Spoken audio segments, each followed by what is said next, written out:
नमस्कार मित्रों, मैं प्रोफेसर डॉक्टर दिनेश गुप्ता फिर आ गया हूँ आपके सामने एक नई किताब लेकर। और मैं आया हूँ पंचतत्व आश्रम में जयपुर। यहाँ पर मैं उपस्थित है, मेरे साथ बहुत सारे यहाँ पे हमारे सहकर्मी हैं, हमारे पार्षद जी हैं, शर्मा सर हैं, हमारे अग्रवाल साहब हैं और हमारे बाबा जी हैं हमारे बीच में हैं।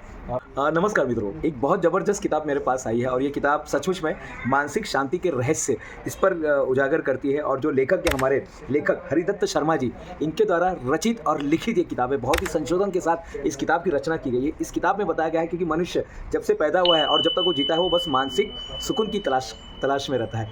कभी वो अपनी माँ के गोद में रहता है, फिर उसके बाद वो अपने मित्रों के साथ रहता है, समाज के साथ रहता है, प्रेमिका के साथ रहता है, पत्नी के साथ रहता है और कई लोगों के सहवास में वो रहता है। लेकिन वो बहुत सारा पैसा भी कमाता है, हेल्थ कमाता है, लेकिन अंतिम जो उसका लक्ष्य होता है वो मानसिक शांति। और यहाँ पर लेखक ने बहुत अच्छी बात, बहुत गहन में जाकर बातें बताई है कि मानसिक शांति क्या होती है। तो एक बात बहुत अच्छी समझ में आई यहाँ पर। मैं पंचतत्व आश्रम जयपुर में आया हूँ और जहाँ पर ये किताब मुझे पढ़ने के लिए मिली है।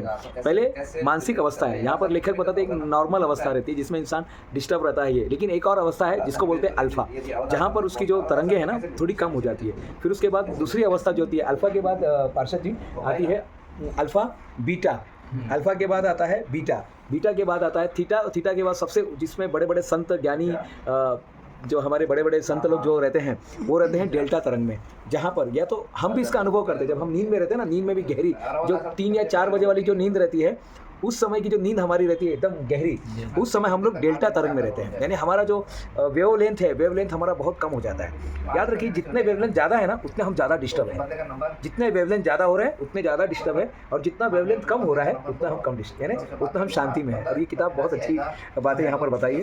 फिर लेखक क्या कहता है, शर्मा जी कहते हैं, हरिदत्त शर्मा जी, कि कौन सी चीज़ें हमें डिस्टर्ब करती है। आप बता सकते हैं कौन सी चीज़ें डिस्टर्ब करती है मानसिक शांति के लिए?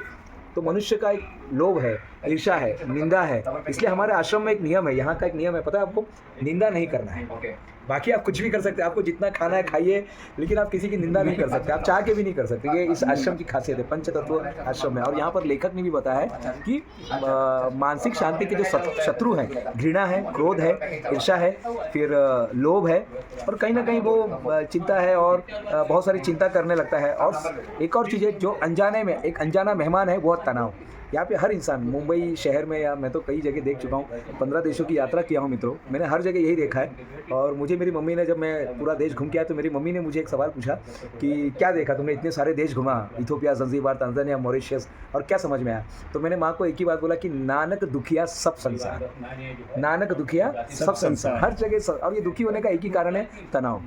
तो कहीं ना कहीं अज्ञान भी है, तनाव भी है, लेकिन जब हम सही गुरु के पास आते, सही जगह पे आते, तो शायद हमारा ये तनाव कम हो जाता है।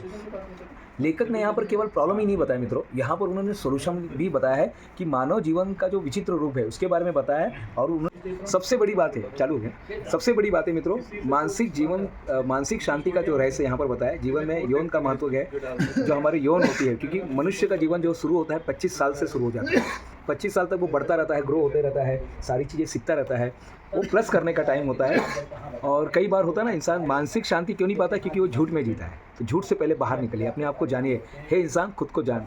ये बात एक किताब में भी मैंने पढ़ा था, यूनान के जो सुकरात जी थे, सुकरात ने एक मंदिर पर के बाहर लिखा था, सुकरात दार्शनिक थे, उन्होंने एक मंदिर के बाहर लिखा था, हे इंसान खुद को जान। जब इंसान खुद को जानेगा तब वो मंदिर में प्रवेश करेगा। तो उसको ऐसे ही था, मैं शांति कुंज हरिद्वार में जाके आया, उन्होंने भी अपना मोटिव लिखा है कि इंसान तुम अपने को सुधार, दुनिया अपने आप सुधर जाएगी। बस यही यहाँ पर भी अपने आप को सुधारना। बहुत बढ़िया। यहाँ पर बोल रहे हैं, झूठ बोलकर प्राप्त होने वाला सुख केवल क्षणिक होता है, जो किसी न किसी रोग का बीज अवश्य बो देता है। जब हम झूठ बोलते हैं तो हमने किसी के दिमाग में हमने झूठ का बीज डाल दिया है, तो उससे बचना है। अहंकार मानसिक शांति में बाधा है। कई बार अहंकार की वजह से भी इंसान आगे नहीं बढ़ पाता है। व्यर्थ की आलोचना से बचिए और घबराए भी। अगर कोई आपकी आलोचना भी कर रहा है, अगर आप मानसिक शांति चाहते हैं, आप देखिए हमारे जो आदरणीय प्रधानमंत्री जी हैं, तो कितनी आलोचना उनको सहनी पड़ती है, क्या क्या सहना पड़ता है, लेकिन वो अपना काम, उनको पता है मुझे क्या करना है। आपके साथ भी ऐसा होगा, तो आप ये घबराइए मत। इससे थकान शरीर की नहीं मन की होती है। सोना है जितना तपता है उतनी गंदगी बाहर आती है। हाँ, सोना जितना तपता है उतना ही चमकता है। बहुत बढ़िया। अपराध बोध को मन से निकाल लीजिएगा। उसका क्या बोलते हैं हम लोग, क्या पाइप लगा के करते हैं, एनीमा। उसका एनीमा कर दीजिएगा। विचारों का भी एनीमा होना चाहिए। गुरु नानक ने भी कहा है हाँ। एक अहंकार के ऊपर, हाँ, हाँ। नानक नन्ना बने रहे, नानक नन्ना बने रहे। हाँ। जैसे नन्ही दूब, हाँ, हाँ। और रूप सूख जाएंगे दूब खूब के खूब। वाह वाह वाह। तो सीधा साधा सच्चा जीवन ही तंदुरुस्ती को बढ़ाता है। तो मानसिक शांति का जो रहस्य उन्होंने बताया, सादा जीवन उच्च विचार। ये पूरे किताब को पढ़ने के बाद ये चीज़ समझ में आया मित्रों। ये थी मानसिक शांति के रहस्य। पब्लिशिंग जो है ये पुस्तक महल के द्वारा किया गया है। और भी कई बातें हम आपके सामने लेकर आएंगे, बने रहिएगा हमारे साथ। मैं professor doctor Dinesh Gupta live हुआ था जयपुर से। धन्यवाद।